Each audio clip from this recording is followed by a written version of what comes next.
Para comprender mejor qué es lo que ha pasado con el turismo a nivel mundial y cuál ha sido el impacto, yo creo que es importante comenzar haciendo un poquito de historia rápidamente, pero de esta manera nos permite comprender mucho mejor cuál era la incidencia del turismo en las economías del mundo y sobre todo en el caso que nos preocupa a nosotros en la economía de Costa Rica.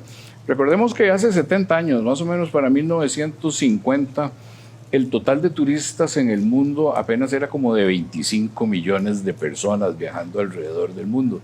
Y ya para el año 2019, digamos el último año prepandémico que tuvimos, andábamos muy cerca de los 1.500 millones de personas viajando alrededor del mundo. Y en Costa Rica pues no es la excepción. Hace apenas 15 años Costa Rica recibía alrededor de 1 millón de turistas por año y el año 2019 recibimos un poquito más de 3 millones de turistas. Es decir, crecimos en 15 años 3 veces más. Pero estas cifras en frío tal vez no nos digan mucho, sino que es lo que viene paralelo a la llegada de los turistas internacionales. Por ejemplo, la generación de divisas.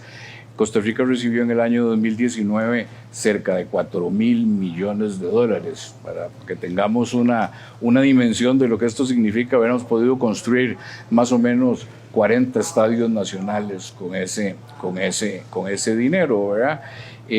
Representa el 8.2 del Producto Interno Bruto, el 42% de las exportaciones por concepto de servicios y el 19% del total de las exportaciones del país. Pero más importante aún que todo esto que les menciono es el empleo que el turismo genera. Hay 211,000 personas, de acuerdo al último dato actualizado de la cuenta satélite del Banco Central de Costa Rica, donde 211,000 personas dependen directamente del sector turismo.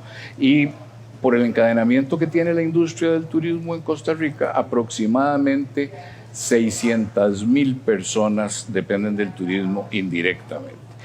Y de la gente que trabaja en turismo, es importante señalar que los grandes beneficiados de esto son principalmente jóvenes y mujeres.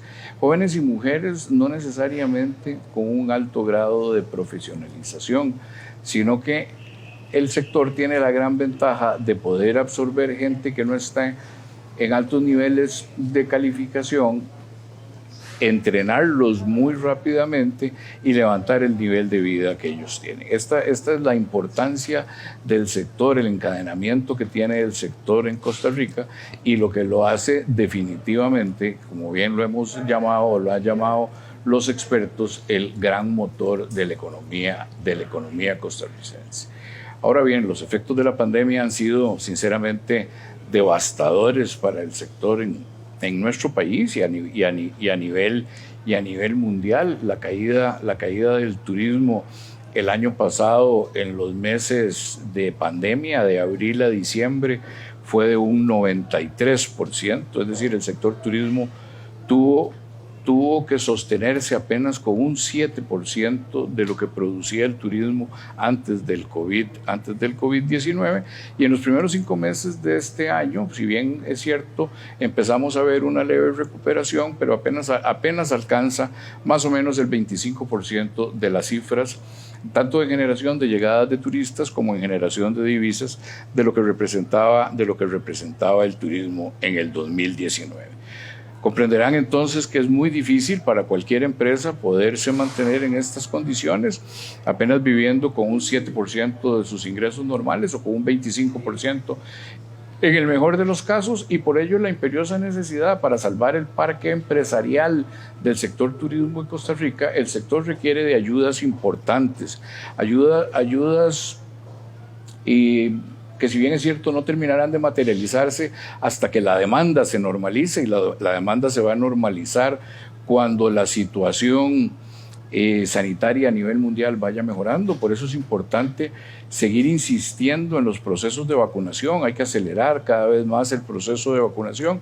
Nosotros necesitamos llegar a esa inmunidad de rebaño lo antes posible, o de cuasi rebaño, como le hablan ahora, que está proyectada más o menos para agosto, siempre y cuando mantengamos 200,000 vacunas por semana. El gobierno de la República debe hacer los esfuerzos necesarios para lograr esas 200,000 vacunas y, como les decía, lograr esa inmunidad de rebaño.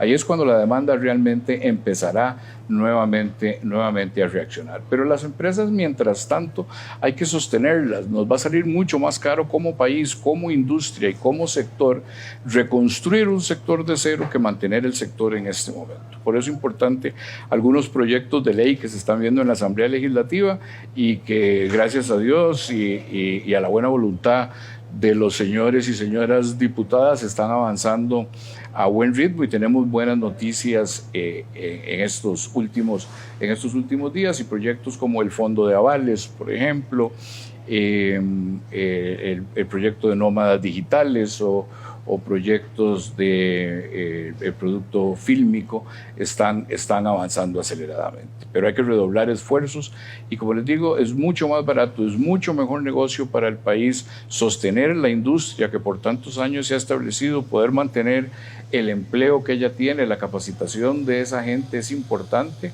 que tratar nuevamente de reconstruir de cero una industria que, por no haber tomado las medidas del caso, podría verse afectada en definitiva y por consecuencias del COVID, pero con consecuencias nefastas para la economía nacional.